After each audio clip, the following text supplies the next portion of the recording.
Coucou, bonjour à tous, comment allez-vous? Vous allez bien? Pareil aussi pour moi, ça va, par la grâce. On profite de ce jour de repos pour pouvoir, voilà, partager avec vous mes petites réflexions. Voilà, un petit coucou aux Antilles, Martinique, Guadeloupe, Guyane, Réunion. Aussi à tous nos amis de métropole et du monde entier. Aujourd'hui, on va continuer sur cette description qui est faite au Dieu qui nous a été donné. On a vu un petit peu des images de cette verge de fer qui a permis à une puissance de briser d'autres puissances. Voilà, d'autres pays, d'autres nations. Mais c'est le Dieu donné qui a permis à cette puissance d'être maître dans ce monde. C'est ce qui est écrit, hein? Voilà, dans la parole. On va commencer le titre de la réflexion, la voix de l'Éternel. Alors on va donc commencer avec ce psaume qui décrit la voix de l'Éternel. Le psaume 29. Alors, psaume 29. Je ne vais pas tout lire parce que j'ai d'autres versets à lire avec vous. Alors, à partir du verset 3. Je vais essayer après de vous mettre des images de la voix de l'Éternel en rapport avec ce qui est dit dans la parole écrite. La voix de l'Éternel retentit sur les eaux. Le Dieu de gloire fait gronder le tonnerre. L'Éternel est sur les grandes eaux. La voix de l'Éternel est puissante. La voix de l'Éternel est majestueuse. La voix de l'Éternel brise les cèdres. L'Éternel brise les cèdres du Liban. Et il les fait bondir comme des veaux, et le Liban et le Sirion comme des jeunes buffles. La voix de l'Éternel fait jaillir des flammes de feu. La voix de l'Éternel fait trembler le désert. L'Éternel fait trembler le désert de Cadès. La voix de l'Éternel fait enfanter des biches. Elle dépouille les forêts. La voix de l'Éternel est extraordinaire. On aurait pu dire ça avant. Voilà, je le disais. Vraiment, oh là là, elle est puissante cette voix de l'Éternel. Mais aujourd'hui, que représente en réalité cette voix de l'Éternel? Ceux qui ont écrit ce texte, c'est David. Mais qui est David? Ils ont décrit parfaitement quelque chose, pas quelqu'un. Ils ont décrit quelque chose et qu'ils ont fait passer pour quelqu'un. La voix de l'Éternel fait jaillir des flammes de feu. La voix de l'Éternel retentit sur les eaux. Pourquoi parler des eaux? On va aller lire un peu Job 39, 41. Job 41.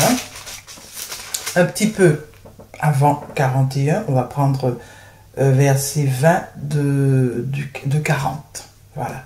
Juste le verset 20 pour voir de quoi on parle dans le chapitre 41. Alors le verset 20 de Job 40 dit ceci. Prendras-tu le crocodile à l'hameçon? Saisiras-tu sa langue avec une corde? Job nous parle d'un crocodile. Qui est ce crocodile? Ce crocodile représente quoi exactement? Est-ce que c'est un vrai crocodile ou est-ce que c'est une représentation de quelque chose? Voilà. Je vais vous dire après. Parce que crocodile, il y a un petit A à côté de crocodile. Ça veut dire qu'on peut aller voir qu'est-ce que c'est que ce crocodile. Mais on va continuer avant. Alors, le chapitre 41 dit ceci à propos de ce crocodile. Au verset 9.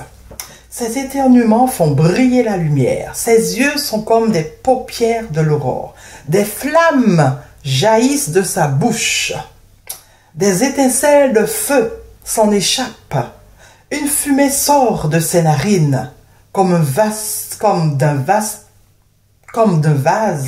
qui bout d'une chaudière ardente.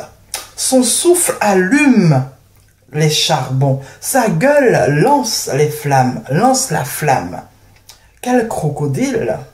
La force à son cou pour demeure, et les foies bondissent au-devant de lui.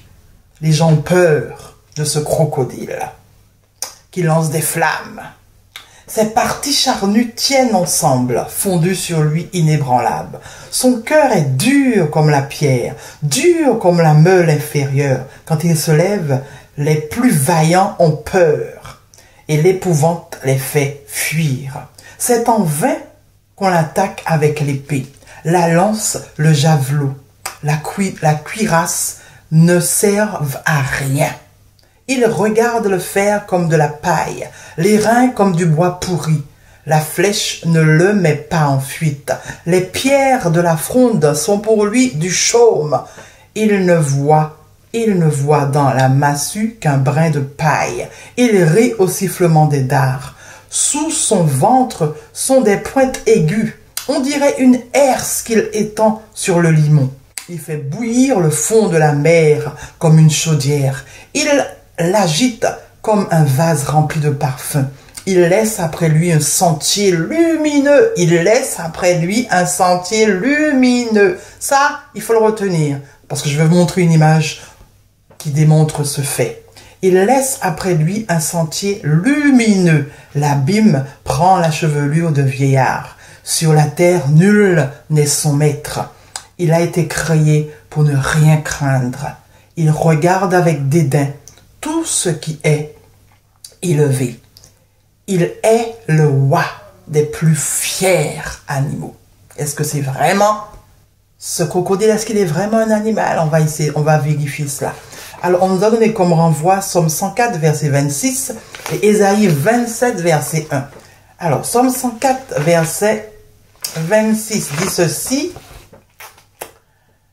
Là se promènent les navires et ce Léviathan que tu as formé pour se jouer dans les flots. Là se promènent les navires et ce Léviathan que tu as formé pour se jouer dans les flots. Le Léviathan, c'est quoi? C'est un monstre marin en général. Mais est-ce que c'est vraiment un monstre marin? Ésaïe 27, verset 1.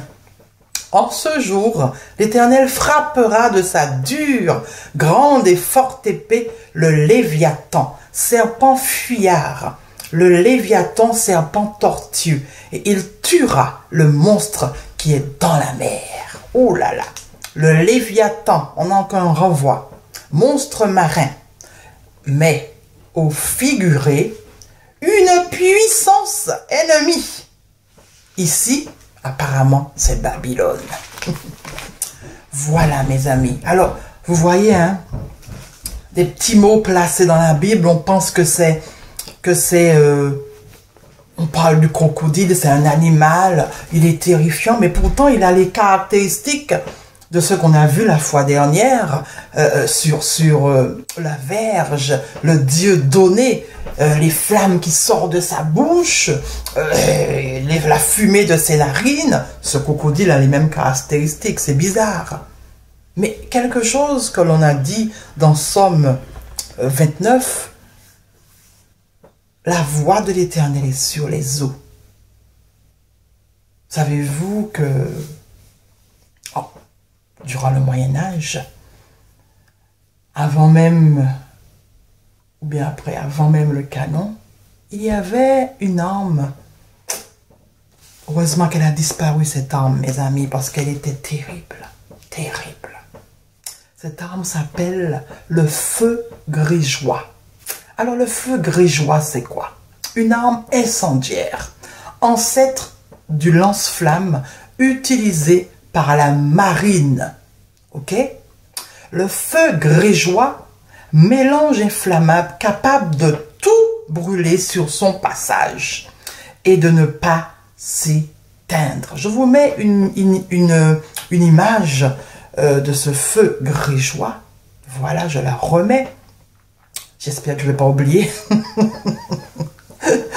Oui, parce qu'en fait, il faut que j'écoute à nouveau mon partage pour pouvoir mettre les images au bon endroit. Voilà. Alors, en fait, ce feu, il brûlait tout sur son passage et il avait une particularité, ce feu. Ce feu ne s'éteindait pas. C'est vraiment le feu de la GN, mes amis. C'est un feu qui ne s'éteint pas.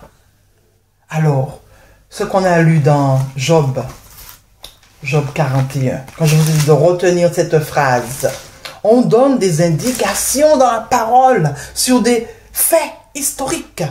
Mais c'est bien enrobé, on va dire. Alors, qu'est-ce que j'ai dit? Il laisse après lui un sentier lumineux. Le feu ne s'éteint pas. Il laisse après lui un sentier lumineux. Alors, ce crocodile, vous avez vu? C'est encore une arme qui a été terrible durant ce Moyen-Âge, où les personnes qui l'utilisaient, ben, c'était les plus forts, mes amis. On avait peur de ces gens. Il y a une bataille qui a été faite, et je vous mets cela en 941, où des milliers de navires russes ont attaqué, ont encerclé 15 navires grecs qui possédaient cette arme. Mes amis, ils ont tous brûlé. Ils ont tous brûlé, les Russes, avec juste 15 navires grecs en 941. Cette arme était terrible, mes amis. Et il suffisait que, voilà, une petite goutte, voilà, ça se propageait et ça ne s'éteindait pas, mes amis. Ça ne s'éteignait pas. Voilà. Je ne vais pas l'effacer, hein. Voilà. C'était terrible, cette arme.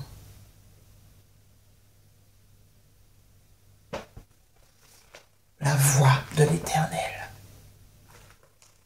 Je vous dis que ceux qui ont écrit ces passages, vraiment, ils sont très forts, très forts. Pour vraiment, ils ont mis tous ces passages en parabole. Lorsqu'on pense qu'on a compris la parabole, on est loin d'avoir compris les paraboles, parce que tout est écrit en parabole. Tout est écrit en parabole. Pour tromper et faire croire qu'en fait, celui qui nous a donné la vie, c'est lui qui détruit. C'est lui qui a fait toutes ces catastrophes. Non, mes amis. Celui qui nous a donné la vie, la seule chose qu'il a faite, c'est nous donner la vie. Point. Et il nous a donné la liberté. Mais l'homme, avec toutes ses connaissances, qu'est-ce qu'il a fait? Dans son égoïsme, qu'est-ce qu'il a fait? Il veut accaparer tout ce qu'il voit. Qu'est-ce qu'il a fait? Voilà. Il a mis en place des stratégies pour nuire à d'autres. Tout cela au nom d'un Dieu. C'est ce qu'il a fait, cet homme, ces hommes. Des stratégies qu'ils ont mis en place pour nuire l'homme. L'homme détruit l'homme, juste par égoïste. Juste pour avoir cette partie de terre qui est à moi. Oui, c'est à moi. Qu'est-ce qui est à toi? Tu arrives et tu pars. Rien n'est à toi. Tu arrives et tu pars. Rien n'est à toi. Mais de génération en génération, on veut transmettre l'héritage. Alors, on s'accapare des choses, des autres et des autres. Mais rien n'est à personne, en fait. Je ne sais pas pourquoi cette idée de, voilà, cette partie de la terre, c'est à moi. Cette partie, c'est à moi. Qu'est-ce qu'il y a à vous? Rien n'est à vous. Rien n'est à vous parce que vous partez, vous allez mourir. Tous, on va mourir. Alors qu'est-ce qu'il y a à vous? Tromper le peuple pour faire croire que toutes les catastrophes qui ont eu lieu dans ce monde, c'est Dieu, la voix de l'Éternel. C'est terrible, hein, ce que la voix de l'Éternel est capable de faire. Mais on voit bien que la voix de l'Éternel, cette voix-là, c'est pas celui qui nous a donné la vie. Ah non, mes amis, ce n'est pas lui du tout. Le psaume 46, pour terminer, un psaume que j'aimais vraiment, Dieu est pour nous un refuge, un appui, un secours qui ne manque jamais dans la détresse. C'est pourquoi nous sommes sans crainte. Mais ceux qui ont écrit ce verset-là, de quoi? De qui il parlait? De qui il parlait? De quel Dieu il parlait? Voilà ce qu'on doit comprendre aujourd'hui, mes amis. Ceux qui ont écrit ce psaume 46, de qui? De quoi il parle? Mais aujourd'hui, en 2022, tous ceux qui se sont accaparés de ces versets et qui ont cru en celui qui nous a donné la vie, mes amis, pas qui ont cru en ce que les autres ont écrit, parce que les autres qui ont écrit savent ce qu'ils ont écrit, mais nous ne savons pas. Nous avons cru en celui qui nous a donné la vie, en celui qui nous a créés. Nous avons cru en cet être qui est amour éternellement et qui ne fait pas de mal. Nous avons cru en cet être. Et ce sont nos expériences qui nous démontrent que cet être est vivant. Et qu'il est pour nous un refuge quand nous sommes dans la difficulté. Nous faisons appel à lui. Au moment où j'étais dans le trou noir, j'ai fait appel à lui. Et c'est pour cela que je dis que oui, il est vivant. Mais le Dieu qu'on nous a donné, ce n'est pas lui. Psaume 46, versets 9 et 10. Venez, contemplez les œuvres de l'Éternel, les ravages qu'il a opérés sur la terre. C'est lui qui a fait cesser les combats jusqu'au bout de la terre. Il a brisé l'arc, il a rompu la lance, il a consumé par le feu les chars de guerre. Voilà ce que l'Éternel a fait, mes amis. L'Éternel-là, ce n'est pas celui qui nous a donné la vie, c'est celui qu'on nous a donné. Voilà ce qu'il a fait. Il a consumé par le feu les chars de guerre. Aujourd'hui, l'Occident a peur de Satan 2. Parce que l'Éternel n'est pas aussi puissant que Satan 2, mes amis. L'Éternel qui avait fait des ravages avant, là, il n'est pas aussi puissant que celui qui arrive, qui est nucléaire. L'Occident a peur. L'Occident tremble. Mes amis, voilà. L'Éternel a arrêté cette histoire de... Il y avait, avant les guerres, c'était l'arc, c'était la lance, c'était les javelots. L'Éternel a arrêté ça. Avec juste le feu, il a arrêté ça. Il a mis un point à tout ça, à ces petites guerres. Quand l'Éternel est arrivé, c'est terminé. Mais aujourd'hui, l'Éternel, l'âme qu'on a nommée l'Éternel, n'a plus de valeur. Parce que Satan 2 arrive. Satan 2 est plus fort. C'est horrible de finir par comprendre, d'arriver à comprendre la réalité dans le monde que nous sommes. C'est horrible de le comprendre. Mais une fois qu'on l'a compris, mes amis, on devient libre. On devient libre de toutes ces croyances qui sont là que pour nous dominer, nous soumettre, nous diviser entre nous.